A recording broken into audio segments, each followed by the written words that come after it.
నుంచి 9 న్యూస్. జర్నలిస్టులకు రక్షణ ఏది? వర్కింగ్ జర్నలిస్టులకు స్థలాలు మంజూరు చేయాలి. APJF demand.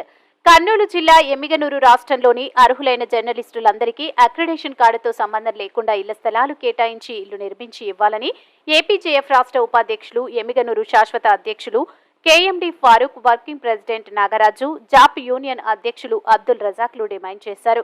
ఏపీజేఎఫ్ రాష్ట్ర వ్యవస్థాపక అధ్యక్షులు కృష్ణ ఆంజనేయులు, రాష్ట్ర ప్రధాన కార్యదర్శి వంశీకృష్ణ, జిల్లా అధ్యక్షులు రామకృష్ణ, ప్రధాన కార్యదర్శి సాయి కుమార్ నాయుడు ఆదేశాల మేరకు ఏపీజేఎఫ్ యూనియన్ ఆధ్వర్యంలో మంగళవారం తహసీల్దార్ కార్యాలయం నందు ధర్నా నిర్వహించడం జరిగింది.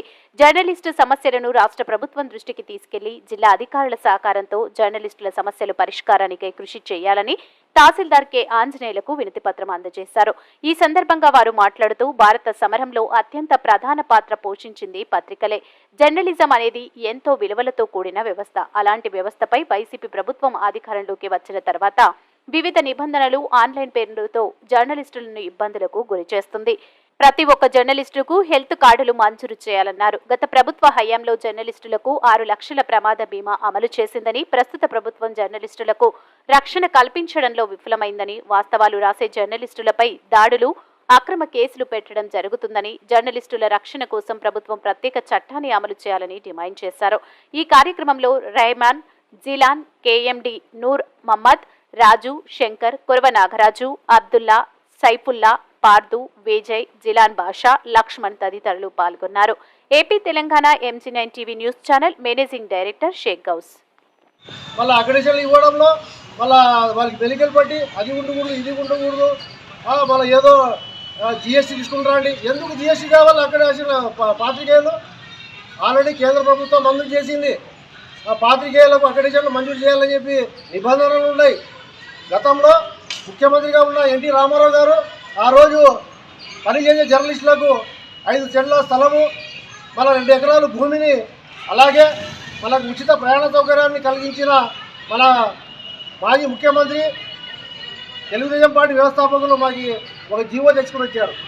మళ్ళీ ఆ జీవో రామారావు వెళ్ళిన తర్వాత ఒక 15 సంవత్సరాలు కొనసాగాయి.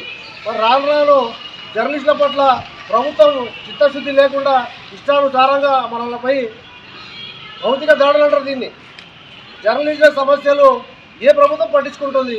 మన జర్నలిస్టుకి ఇంత అన్యాయం జరుగుతుంటే, ఎక్కడైనా దాడులు జరుగుతుంటే, ఎక్కడైనా కేసుల వ్యవస్థలో ఫోర్త్ ఎస్టేట్గా వ్యవహరించబడుతున్న జర్నలిస్టుల సమస్యలపై ఈరోజు స్థానిక తహసీల్దార్ కార్యాలయం ముందు ఆంధ్రప్రదేశ్ జర్నలిస్టు ఫోరం ఏపీజేఎఫ్ ఆధ్వర్యంలో ధర్నా చేయడం జరిగింది.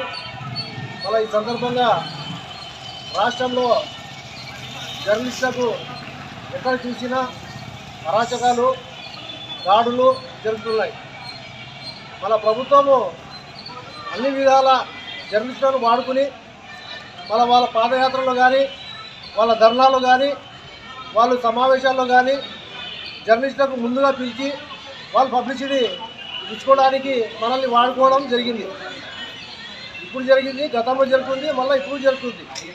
మళ్ళీ వాళ్ళ సమస్యలపై మేము ప్రజలకు తీసుకువెళ్ళి అలా రాజకీయ వ్యవస్థలో ఈరోజు ఒక ప్రజాప్రతినిధి ఎంపిక చేసే ప్రక్రియలో భాగంగా జర్నలిస్టుల పాత్ర